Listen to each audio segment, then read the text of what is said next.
there's a lot of victims of this society. Probably someone else, probably multiple people have been victimized between the time that Tyre Nichols died and now. A lot of people falling between the cracks, getting abused, getting victimized, and we don't even know about them.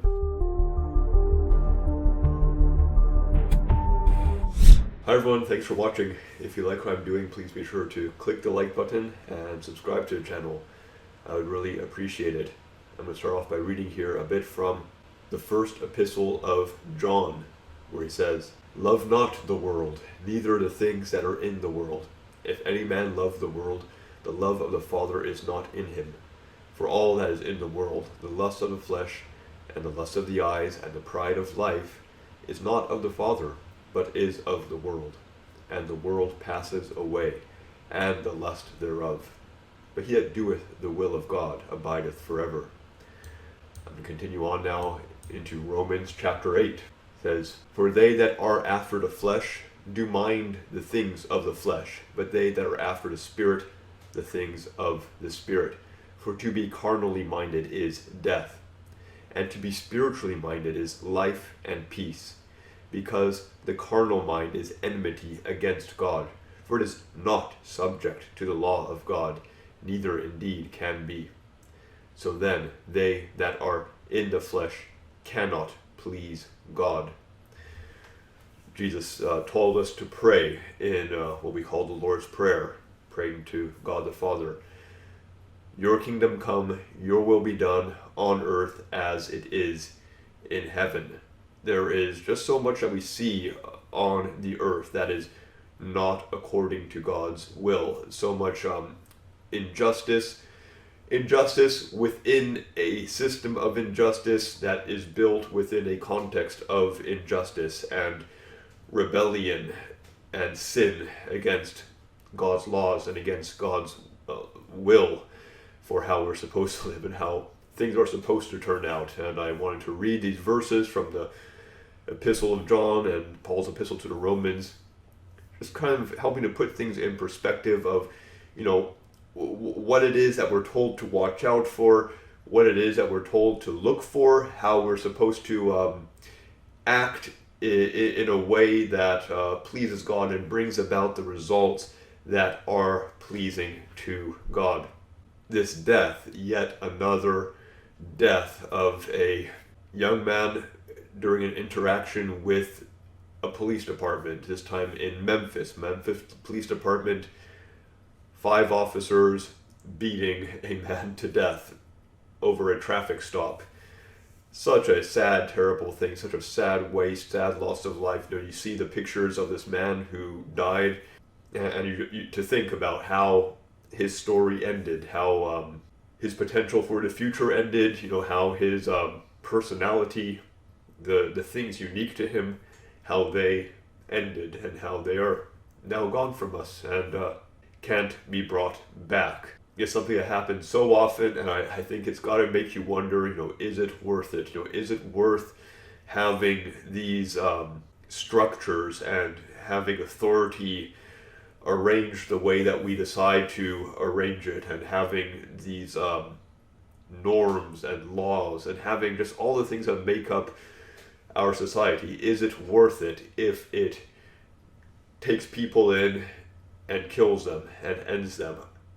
Sure, maybe it's 1 in 10,000, 1 in a million, but if it can happen to someone, if it continually happens to people the way it does, is it worth it? I mean, that's a big question, and I'm not going to necessarily try to answer that here. There's a lot of good things about society. There's a lot of good things about police, law enforcement. There's a lot of good things about our laws.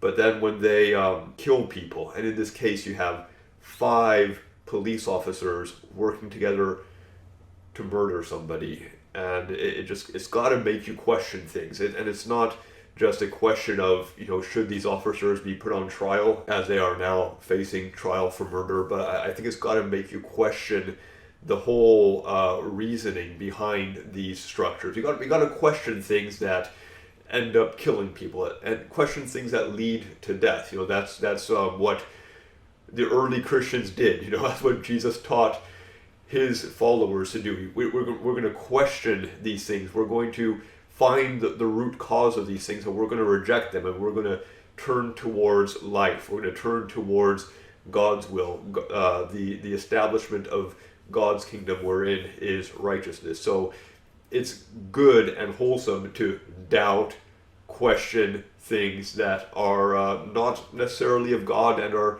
leading to death. Don't throw out everything, but hey, let's find the problems. Let's find out why people are getting killed. So this reminds me a lot. It reminds a lot of people, of course, of the George Floyd killing. Now, in my opinion, this current one with Tyre Nichols looks even worse than the George Floyd killing. The video, the film that was taken of this just comes across as worse. It looks like a more violent, more deliberate abuse of this man that led to his death. But again, the cases are similar. Police treating a suspect in such a way that directly leads to that person's unlawful death. Now society is outraged, and okay, that's a good thing. We should be upset when somebody dies in this manner, right? We shouldn't ever celebrate someone's death, even our enemies, and we should certainly be saddened, offended, and even outraged when someone dies in the way that Tyre Nichols died. We should want answers, we should want a response, we should want a solution. Now, unfortunately, the solution in this case, as in so many others, is looking like it's going to be going towards, well, let's take the policemen involved, let's turn them into the villains of the story. Rightfully so, to a degree. They are people who have acted very villainously. But then, let's alleviate our society of our fundamental flaws and faults by putting all the blame onto these policemen and trying them, convicting them, sending them away, and washing our hands of the situation, as what happened with Derek Chauvin in the George Floyd case. Let's take this officer of the law who acted inappropriately, and let's pin all the guilt onto him and send him away and say, okay, we solved the problem. We found our culprit and we dealt with him. Once someone's dead, you can't bring them back, and I just can't believe that ending someone else's life, by sending him away to prison for decades or for life or whatever, I don't believe that is the solution.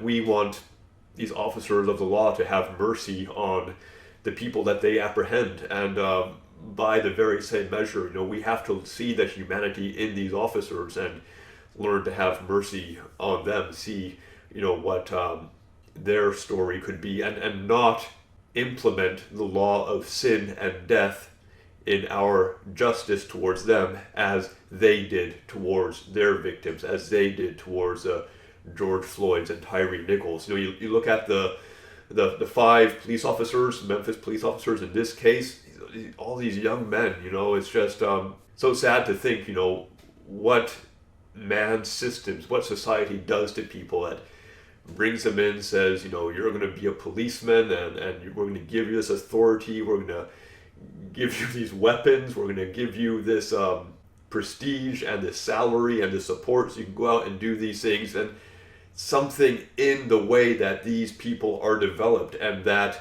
their whole system of operating is developed, that leads to a case where 5 officers, none of them stopped the others, and they all participated in the unlawful killing of Tyre Nichols, who they apprehended. And then you see the faces of these 5 officers, and you gotta feel for them. You gotta feel for what they're facing. Very likely the end of their lives. No, I don't think they're going to be executed, but facing the end of everything that they knew and everything they hoped for, everything their families hoped for in them.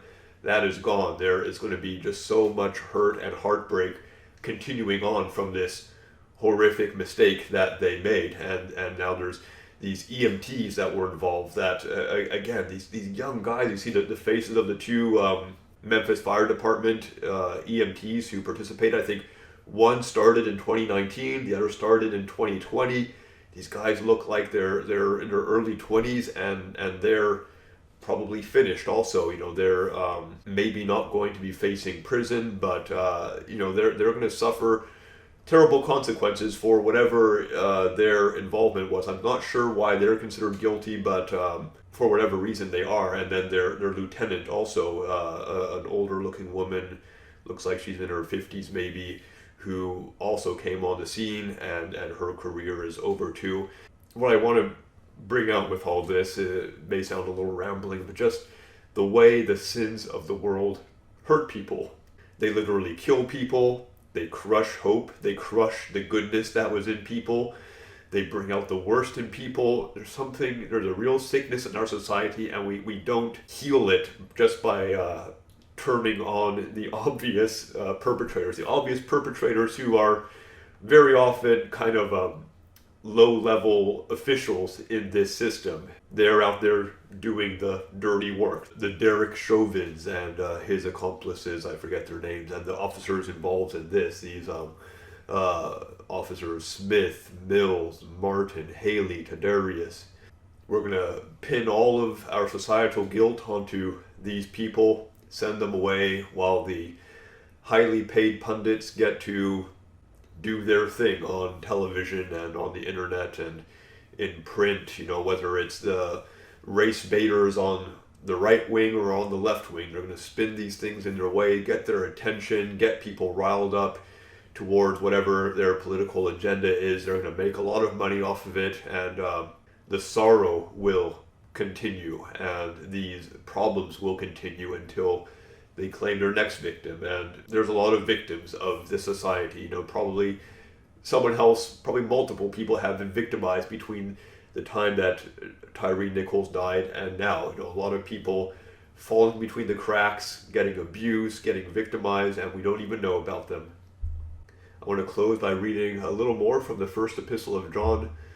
This is from 1 John chapter 1. John says, "This then is the message which we have heard of him, and declare unto you, that God is light, and in him is no darkness at all. If we say that we have fellowship with him, and walk in darkness, we lie, and do not the truth. But if we walk in the light, as he is in the light, we have fellowship one with another. And the blood of Jesus Christ, his Son, cleanses us from all sin." Well, thanks for watching. Please be sure to leave your comments below. Let's have a conversation about all this. Bye for now.